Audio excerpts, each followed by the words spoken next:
We all talk about love as if it's something that happens between two people. But the truth is, before any love becomes a relationship, it begins as a battle inside us.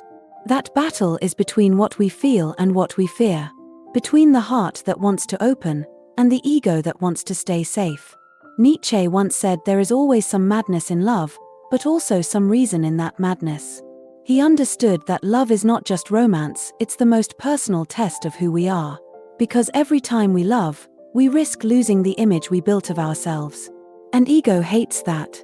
Ego says, be careful. Don't need too much. Don't let them see you bend. Love whispers, let go, trust. And somewhere between those two voices, we hesitate. That hesitation, that small inner pull, is the battlefield. No shouting, no visible fight, just a quiet tension inside your chest. You've probably felt it.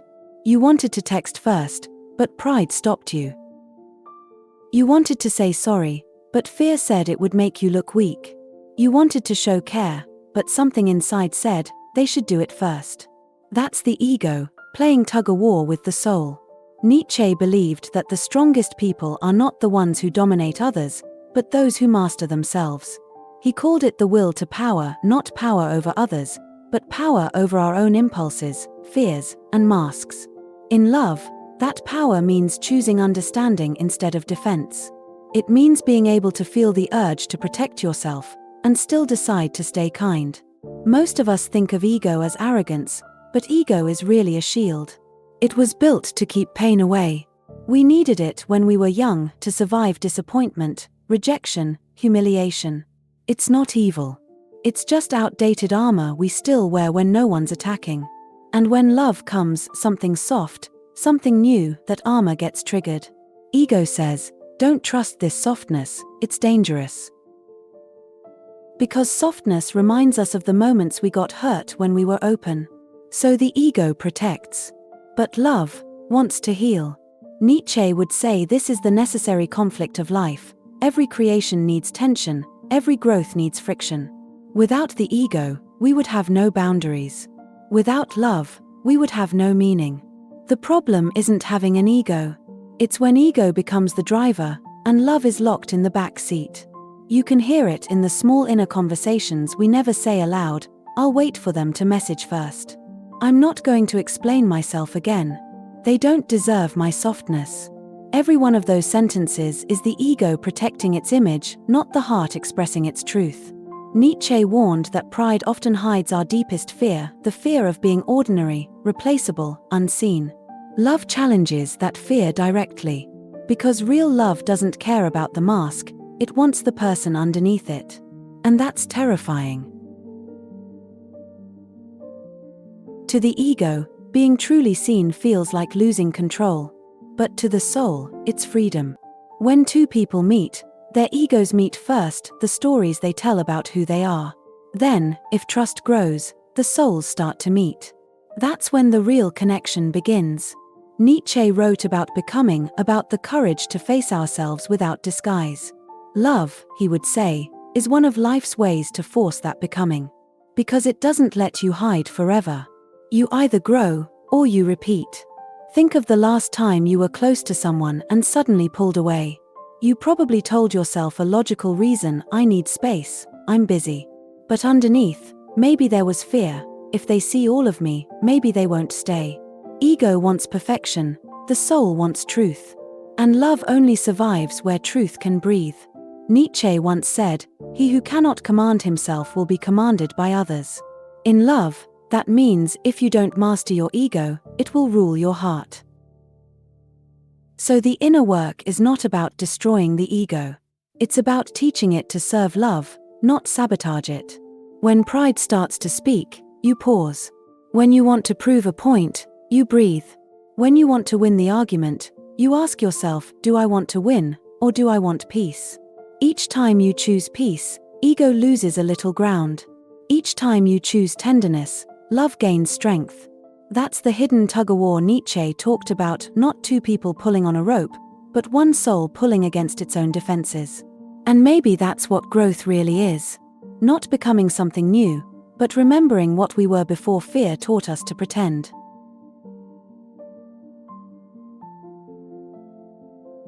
Nietzsche once said, "Whoever fights monsters should see to it that he does not become one."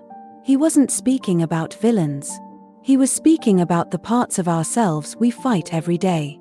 The ego is one of those parts. It isn't evil, it's protective. It's the armor that grew around our softness. In Nietzsche's view, every human carries a will to power, a deep drive to assert ourselves, to shape life, to feel significant. That drive built civilizations, but it also builds walls between hearts. When the ego enters love, it doesn't ask, "How can I connect?"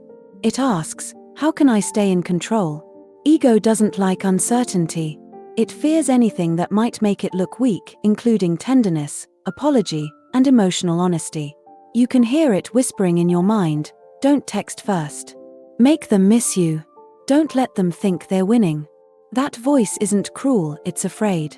It's trying to preserve dignity, but in doing so, it preserves distance. Nietzsche warned that pride often disguises insecurity. He said most people live behind masks, terrified that the world might see the truth beneath. And love, more than anything, threatens those masks. Because when someone truly sees us, we lose control of the story we tell about who we are. That's terrifying to the ego, but it's liberation for the soul. When the ego loves, it performs. When the heart loves, it reveals. Nietzsche believed that authenticity, being who we truly are, is the highest form of power. So ego says, "Be admired." Love says, "Be real." And those two desires can't live in the same breath. You can feel it in moments of conflict. The ego rushes to defend, even when the heart just wants to be understood. It turns simple misunderstandings into struggles for dominance. Nietzsche might say that this is the instinct to conquer turned inward, a kind of emotional survival reflex. But the challenge of love is to transform that reflex into something higher, mastery of self, not mastery of another. He called that transformation self-overcoming. And it's what love constantly asks of us. Each time we pause before reacting, each time we choose softness over sarcasm, each time we decide to understand rather than accuse, we practice self-overcoming. Ego wants to win, the heart wants to connect. One must eventually bow to the other. There's a reason Nietzsche admired the artist and the lover. Both risk exposure. Both live without guarantees. Both create something fragile and beautiful out of their own vulnerability. To love is an act of creation. You build something invisible, and yet it changes your entire world. But the ego, terrified of losing control, keeps interrupting the creation process. It says, "Don't give too much. They'll take advantage. Stay mysterious." And we listen, thinking it's wisdom, when often, it's fear dressed as strategy. Nietzsche urged us to live with courage, to face life without illusions. That means facing our own pride, too, the little voice that would rather be right than be at peace. He believed that human strength isn't about never falling, but about the power to rise again, wiser, humbler, more self-aware. Love gives us that chance every time it humbles us. Think of the moments when you realized you'd hurt someone you care about. The ego said, "Justify it." Love said, "Repair it." The ego said, "They started it." Love said, "Be the first to soften." It's never easy. But each time we listen to love, we gain real power, the kind Nietzsche called the will to overcome oneself. Because what could be more powerful than mastering the instinct to harm and choosing instead to heal? The ego measures love by how much we receive. The soul measures it by how much we can give without losing ourselves. Nietzsche would tell us that freedom isn't the absence of limits, it's the ability to choose our limits consciously. To say, "I will not let my pride rule my heart." When we do that, we stop being prisoners of our reflexes. We become creators of peace, of connection, of love that can actually last.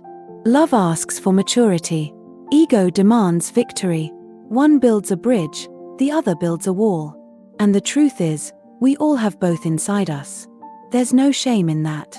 The question is, which one do you feed when the tension rises? Nietzsche believed that character is formed in the choices we repeat.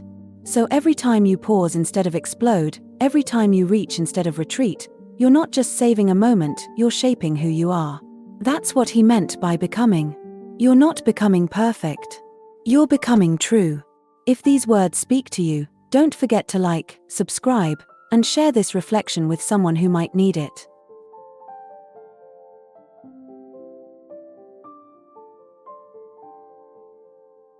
Nietzsche once wrote, "Become who you are." It sounds simple, but it's one of the hardest things a human heart will ever try to do. Because most of us don't really know who we are when love enters. We only know who we've had to be. The soul, in Nietzsche's world, isn't a quiet ghost floating somewhere above us. It's the life inside us that's still becoming, the part that wants to grow, to connect, to create. The ego protects what already exists. The soul reaches for what could be. And love is the meeting place between them. When love begins, it always starts beautifully. It feels like peace, like coming home. But then something stirs, a small discomfort, a mirror we didn't expect to face. Suddenly love isn't just comfort anymore. It's confrontation, a confrontation with ourselves. The soul doesn't want to win. It wants to evolve. But to evolve, it must pass through friction, the same friction ego avoids. Nietzsche believed that real strength comes through struggle, not the kind of struggle that destroys, but the kind that forges. He saw pain as the blacksmith of the soul. Every time we face our pain honestly, something truer is born. That's why love is never easy. Because it will eventually touch the places we hide. The parts that say, "Don't look here." And love, being fearless, looks anyway. It asks, "Can you still stay open when I see all of you?" And when we answer yes, even trembling, the soul expands. The ego resists this. It says, if they see the cracks, they'll leave. But Nietzsche would whisper, only through cracks does the light enter the cave. To become who you are means allowing life to polish you, sometimes gently, sometimes painfully. And love, more than anything, is that polishing. When you feel that deep pull to protect yourself, ask quietly, what if this isn't danger? What if this is growth? Because love doesn't only reveal who the other person is, it reveals you to yourself. It shows your patience, your fears, your capacity to forgive. It reveals how much you still cling to control. And it teaches again and again that love is not ownership, but participation.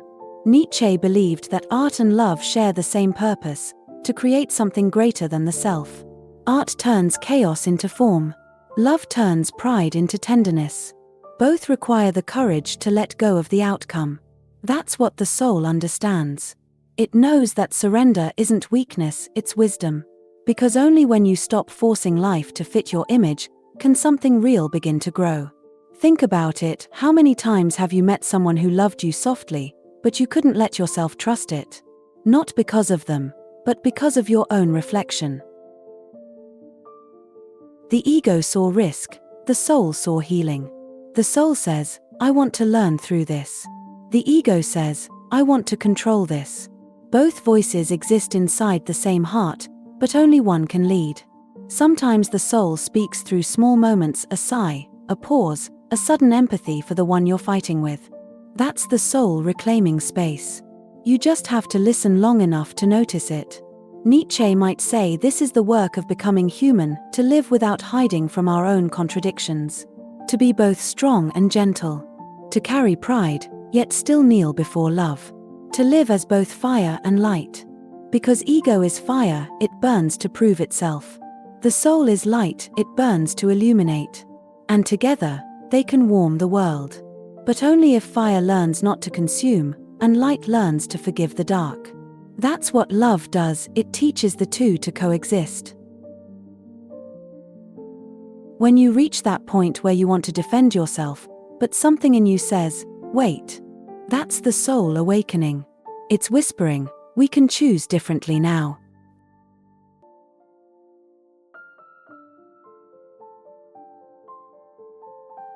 Let's dive back in.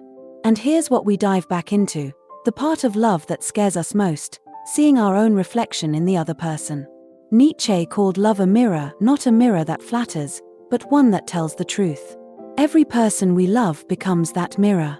They show us who we are under pressure, who we are when we're afraid, and who we can become if we stay open. That's why real love feels spiritual. Not because it's soft, but because it transforms. The soul grows through what the ego calls defeat. And that's the quiet beauty of it all. When the ego finally bows, the soul steps forward, and suddenly, love feels safe again.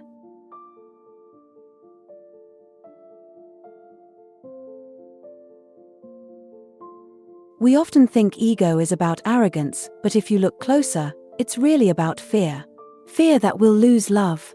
Fear that we'll lose control. Fear that if we show too much, someone will walk away. Nietzsche saw fear as the great sculptor of human behavior. He said most of what we call strength is really just fear wearing armor. We pretend to be proud, when deep down, we're terrified of being small. The ego builds its walls out of those fears. It says, don't let them see you cry. Don't let them know you care too much. Stay mysterious. Stay untouchable. It sounds like power, but it's really a kind of quiet panic. The soul, though, the soul doesn't hide. It wants to live without masks, to say what it feels without strategy. That's why love is so frightening. It asks us to put down the armor and trust that we won't be hurt again. Nietzsche once said, courage is not the absence of fear, but the triumph over it. And that's what love demands, the courage to feel deeply, even when we're afraid. Every time we protect ourselves with silence, every time we hold back tenderness, we think we're staying safe. But really, we're starving connection. Because fear doesn't stop pain, it only stops intimacy. And ego doesn't actually protect the heart, it isolates it. That's the hidden tragedy of modern love. We confuse control with safety. We think if we manage everything, we won't be hurt. But love isn't meant to be managed. It's meant to be met.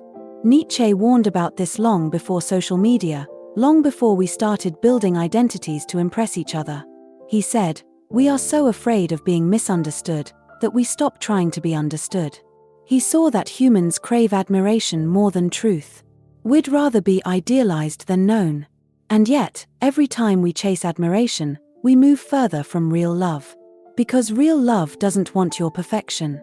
It wants your presence. Fear tells us to perform. Love asks us to participate. One keeps the heart behind glass. The other keeps it alive. The hard part is, ego fear doesn't shout. It whispers. It says, I'll wait for them to reach out first. I don't want to seem desperate. I'll act like I don't care. That's not strength, it's self-protection. And Nietzsche would call it the fear of becoming. Because every time we act smaller than we are, we deny the chance to grow. You can feel this battle inside when love gets close. Your body tenses. Your mind starts analyzing every detail. Suddenly love feels like danger, not because it is, but because it exposes everything you haven't healed yet. The ego says, if I surrender, I'll disappear. But the truth is, surrender is what makes us visible. It's what lets the real you step into the light. Nietzsche said, one must still have chaos in oneself to give birth to a dancing star.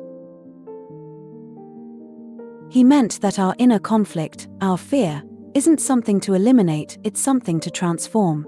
Without that chaos, there's no creation. Without vulnerability, there's no love. The point is not to destroy the ego, but to let fear become fuel, the spark that pushes you toward honesty. Because courage doesn't erase fear. It speaks through it. Think about it, every deep connection in your life started with a moment of risk. The first message. The first confession. The first time you said, I'm sorry. Each one of those moments felt terrifying, and yet, they opened the door to something beautiful. That's the paradox Nietzsche wanted us to see. The things that scare us most are often the things that make us most alive. So when you feel yourself pulling back, notice what's really happening underneath. Ask, is this fear, or is it my ego pretending to be wise? You'll feel the difference. Fear tightens.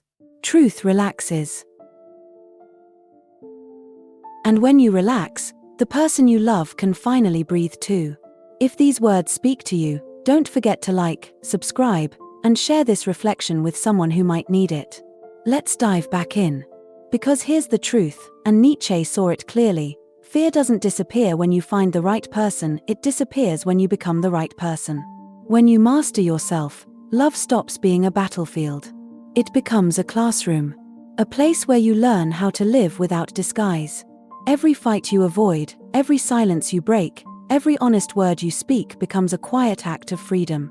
The fear beneath ego begins to fade, and something softer takes its place, not weakness, but wisdom. That's when you realize, you were never afraid of love. You were afraid of being seen. And now, you're ready to be seen anyway.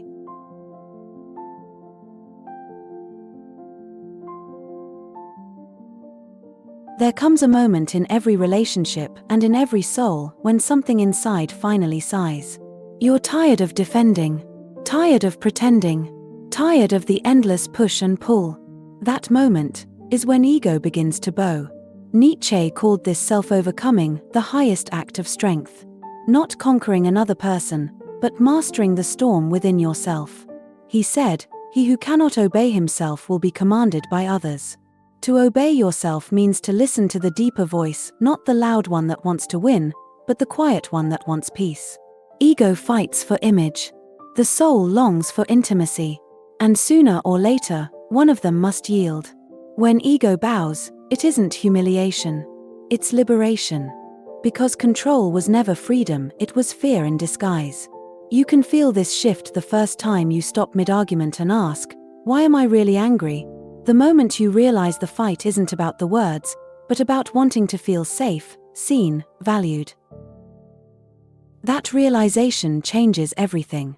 Nietzsche believed growth happens only through awareness. You can't change what you refuse to see. And love, he said, is one of the few experiences that forces us to truly see ourselves. When ego bows, the relationship stops being a power game and becomes a partnership in growth. You stop trying to be right, and start trying to be real. There's strength in that softness. Because it takes far more courage to say, "I'm sorry," than to stay silent behind pride. It takes more power to stay open than to walk away angry. Ego thinks surrender means losing the upper hand. But love doesn't keep score. There is no upper hand when both hands are holding each other. When you let your guard down, something magical happens. The person across from you stops defending too. Energy shifts. Walls drop. And suddenly, the air feels lighter. That's not weakness, that's connection rebuilding itself. Nietzsche saw love as a kind of art, a creative act that transforms both people. Art requires vulnerability. So does love. Both demand that you offer something raw, without guarantee. When you reach that level of trust, even silence feels safe. Because you're no longer performing. You're just being. Maybe that's what he meant when he said, "What is done out of love always takes place beyond good and evil." Love doesn't follow the ego's logic. It operates on truth. And truth always asks for humility. Think of the most powerful moments in love, they're rarely grand. They're quiet. A hand reaching after a fight. A soft "I understand." A glance that says, "We're still us." Those moments happen only when ego bows. It's not about letting someone walk over you. It's about choosing compassion over control. That's self-respect in its highest form. Nietzsche would say that's real power, not the power to dominate, but the power to direct yourself toward kindness when cruelty would be easier. Ego wants to protect your story. Love wants to rewrite it. And when you allow that rewriting, you don't disappear, you evolve. It's strange, but the more humble you become, the more powerful you feel. Because pride is loud but brittle. Humility is quiet but unbreakable. The bowing of ego is not a one-time event. It's a practice. You bow a little every day, each time you listen, each time you forgive, each time you decide to stay gentle when life goes hard. And each bow makes you freer. Because ego lives on tension, but the soul breathes in peace. So next time you feel pride rising like armor, pause for a second. Breathe. Ask, what would love do if it weren't afraid? Then do that. That simple act is everything Nietzsche spoke of: the triumph of spirit over reflex, the transformation of chaos into creation. If these words speak to you, don't forget to like, subscribe, and share this reflection with someone who might need it. Let's dive back in. Because when ego bows, something new rises, the real connection, the honest joy, the calm that was waiting underneath. That's where love finally becomes easy. Not perfect, not always peaceful, but safe. Safe because you've made peace with yourself. Nietzsche said, and those who were seen dancing were thought to be insane by those who could not hear the music. When ego bows, you finally hear that music, the rhythm of two souls moving without fear. And once you hear it, you never want to go back to silence.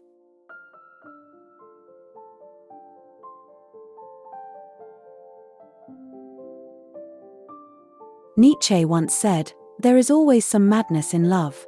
But there is also always some reason in madness." He saw love as the most creative chaos of all, the one that tears down what's false so truth can stand. We spend so much time trying to make love logical, trying to control it, predict it, understand it. But love was never meant to be neat. It's a dance between madness and reason, between heart and mind, between ego and soul. And maybe that's the point. Because love isn't supposed to make you comfortable. It's supposed to make you real. When ego leads, we try to choreograph the dance. We want every step rehearsed, every move perfect. But the moment we loosen control, something more beautiful happens. We start to feel the rhythm again. That rhythm is trust. The gentle awareness that not every misstep means disaster. That two imperfect humans can move in chaos and still find harmony. Nietzsche admired that kind of bravery, to live without guarantees, to love without armor. He said that only those who risk themselves completely discover the meaning of existence. And love is exactly that risk. It demands reason to keep us grounded, and madness to keep us alive. Too much reason and love dies of calculation. Too much madness and it burns itself out. The beauty lies in the balance, the place where we feel enough chaos to stay awake, and enough calm to stay safe. Maybe that's what it means when we say, "I feel alive with you." It's not the person who gives us life, it's that, with them, we finally stop pretending to control it. When ego finally steps aside, reason and madness start to cooperate. One says, "Stay aware." The other says, "Stay open." Together, they create something sacred. Nietzsche believed that the human spirit thrives in that very tension between the Apollonian world of reason and form and the Dionysian world of passion and chaos. He said we need both discipline to build and wildness to feel. That's what mature love becomes, a living balance of structure and surrender. You plan, but you still play. You care, but you don't cage. You think, but you don't overthink. Love dies when it stops dancing. And ego is the part of us that refuses to move. It says, "No, I'll stand still until it's safe." But nothing in life is ever completely safe, and that's what makes it precious. So maybe the goal isn't to avoid the madness of love, but to dance with it wisely. To laugh when things feel messy. To forgive faster. To remember that the argument, the silence, the pause, they're all just parts of the same rhythm. Ego wants to control the tempo. The soul just wants to feel the music. And if we can listen, really listen, the music always brings us back to love. Nietzsche said that those who can hear that music create meaning where others see chaos. That's what love does. It gives meaning to the madness. Because in the end, we don't want perfection. We just want presence. Someone who stays when the dance gets clumsy. Someone who still holds our hand when the music slows down. And maybe, most importantly, someone who helps us hear the song inside ourselves again. That's what happens when ego bows, when reason and madness finally make peace. We hear our own heart, clearly, for the first time. Because here's the last truth Nietzsche would want you to remember: love isn't something that happens to you. It's something you become. Every time you choose honesty over pride, you become love. Every time you choose patience over power, you become love. Every time you choose presence over performance, you become love. That's the secret the ego never understands. Love isn't a victory. It's a transformation. And maybe that's what Nietzsche meant all along when he spoke of creating oneself anew. Because in love, we don't lose ourselves. We meet ourselves raw, flawed, and real. So tonight, wherever you are, take a breath. Put a hand over your heart. And whisper, I am learning to love without armor. That's enough. That's the beginning of everything. Thank you for being here with me. Take care of your heart. And may love always guide your path.